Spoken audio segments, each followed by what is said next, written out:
ലീഗിന്റെ പൊന്നാപുരം കോട്ടയായ മലപ്പുറം പിടിക്കാൻ പൗരത്വ ഭേദഗതി നിയമം എന്ന കാടിറക്കി കളിക്കുകയാണ് CPM. നരേന്ദ്രമോദി സർക്കാർ പൗരത്വ ഭേദഗതി നിയമം നടപ്പിലാക്കി ന്യൂനപക്ഷ വേട്ടയ്ക്കൊരുങ്ങുന്നുവെന്നാണ് LDFന്റെ മുഖ്യ പ്രചാരണം. മുഖ്യമന്ത്രി പിണറായി വിജയന്റെ നേതൃത്വത്തിൽ സംസ്ഥാനമാകെയുള്ള മണ്ഡലങ്ങളിൽ പൗരത്വ ഭേദഗതി വിരുദ്ധ സമ്മേളനങ്ങൾ നടന്നുവരികയാണ്. ന്യൂനപക്ഷ സംരക്ഷണത്തിന്റെ ചാമ്പ്യന്മാർ തങ്ങളാണെന്ന് തെളിയിക്കാനുള്ള CPMന്റെ പടപ്പുറപ്പാട് മുസ്ലിം ലീഗിനെയും കോൺഗ്രസിനെയും വെട്ടിലാക്കിയിട്ടുണ്ട്. കോണിച്ചിഹ്നം കണ്ടാൽ സ്ഥാനാർത്ഥി ആരാണെന്ന് പോലും നോക്കാതെ വോട്ട് ചെയ്തിരുന്ന കാലമുണ്ടായിരുന്നു മലപ്പുറത്തിന്. തമിഴ്നാട്ടിൽ നിന്നെത്തിയ മുഹമ്മദ് ഇസ്മായിൽ സാഹിബും ബംഗളൂരുവിൽ നിന്ന് വന്ന ഇബ്രാഹിം സുലൈമാൻ സേട്ടും പത്രിക കൊടുത്ത് വണ്ടി കയറിപ്പോയതും ജയിച്ചതും ചരിത്രം. എന്നാൽ കേരളത്തിൽ ഏതു മണ്ഡലവും വേണമെങ്കിൽ അട്ടിമറിയുമെന്ന ഭീഷണി മലപ്പുറവും നേരിടുന്നുണ്ട്. സിറ്റിംഗ് MPമാരെ അങ്ങോട്ടും ഇങ്ങോട്ടും മാറ്റി മുസ്ലിം ലീഗ് നേതൃത്വം കാണിച്ച ഗിമ്മിക്ക് ലീഗ് അണികളിൽ പോലും ചൊടിപ്പുണ്ടാക്കിയിട്ടുണ്ട്. യുവജന നേതാവായ V വസീഫ് LDF സ്ഥാനാർത്ഥിയായി കളത്തിലിറങ്ങിയതോടെ മികച്ച പോരാട്ടത്തിനായുള്ള വേദി ഒരുങ്ങുകയും ചെയ്തു. ഊർജ്ജസ്വലതയോടെ പ്രചാരണ രംഗത്ത് സജീവമായ വസീഫ് വോട്ടർമാരെ നേരിൽ കാണുന്ന ശൈലിയാണ് സ്വീകരിക്കുന്നത്. 2004 ആവർത്തിക്കുന്ന രാഷ്ട്രീയ സാഹചര്യം മലപ്പുറത്തുണ്ടാകുമെന്നാണ് CPM നേതൃത്വം അവകാശപ്പെടുന്നത്. പൊന്നാനിയിൽ നിന്ന് മലപ്പുറത്തേക്ക് കൂടുമാറിയ ET മുഹമ്മദ് ബഷീറിന് ജയസാധ്യത കൂടുതലാണെങ്കിലും ഇക്കുറി അല്പം വിയർപ്പൊഴുക്കേണ്ടി വരും.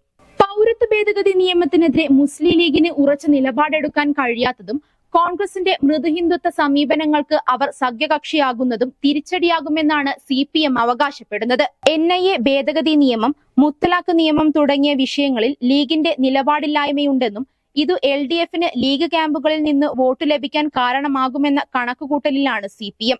മണ്ഡലത്തിലെ വികസന മുരടിപ്പ്, റെയിൽവേ അവഗണന, അലിഗഡ് ക്യാമ്പസിന്റെ ശോചനീയാവസ്ഥ എന്നിവയൊക്കെയാണ് LDF സ്ഥാനാർത്ഥി ചർച്ചയാക്കുന്നത്. കാലിക്കറ്റ് സർവകലാശാല മുൻ VCയും മുസ്ലിം ലീഗുകാരനുമായ അബ്ദുൾ സലാമാണ് NDA സ്ഥാനാർത്ഥി. മുസ്ലിം ലീഗിന്റെ വിശ്വസ്തനായ സലാം VC സ്ഥാനം ഒഴിഞ്ഞതോടെ BJP പാളയത്തിലെത്തുകയായിരുന്നു. കേരളത്തിൽ പൗരത്വ ഭേദഗതി നിയമം നടപ്പിലാക്കില്ലെന്ന സംസ്ഥാന മുഖ്യമന്ത്രി പിണറായി വിജയന്റെ പ്രഖ്യാപനവും വോട്ടർമാരുടെ മനസ്സിനെ ഇടതു അനുകൂലമാക്കുമെന്നാണ് പ്രതീക്ഷ. എന്നാൽ കോൺഗ്രസിനെയും BJPയെയും വിമർശിക്കുന്നതിന് സമാനമായി അതിരൂക്ഷമായി മുസ്ലിം ലീഗിനെ എതിർക്കാൻ CPM മലപ്പുറത്തും പൊന്നാനിയിലും തയ്യാറായിട്ടില്ല. ഭാവിയിൽ മുസ്ലിം ലീഗുമായുള്ള സഖ്യത്തിന് തടസ്സമാകേണ്ടതില്ലെന്നാണ് നേതൃത്വത്തിന്റെ നിലപാട്. നട്ടെല്ല് സംബന്ധമായ പ്രശ്നങ്ങൾക്ക് ശാശ്വത പരിഹാരം ABC ഓർത്തോപീഡിക് ഹോസ്പിറ്റൽ മഞ്ചേരി. വിട്ടുമാറാത്ത കഴുത്തുവേദന, നടുവേദന, ഡിസ്ക് സംബന്ധമായ രോഗങ്ങൾ, നട്ടെല്ലിന്റെ ഒടിവുകൾ, കുട്ടികളിലെ ജന്മനായുള്ള നട്ടെല്ലിന്റെ വളവ്, കൈകാലുകളിലെ വിട്ടുമാറാത്ത വേദനയും തരിപ്പും എല്ലാത്തിനും പരിഹാരം. എൻഡോസ്കോപ്പിക് നട്ടെല്ല് ശസ്ത്രക്രിയ. പ്രശസ്ത spine surgeon doctor Sandesh P എല്ലാ ശനിയാഴ്ചയും 2:30 മുതൽ വൈകുന്നേരം 6 മണിവരെ രോഗികളെ പരിശോധിക്കുന്നു. Four booking 7902835000. ABC orthopaedic hospital, near Kairali theatre, Calicut road, Manjeri.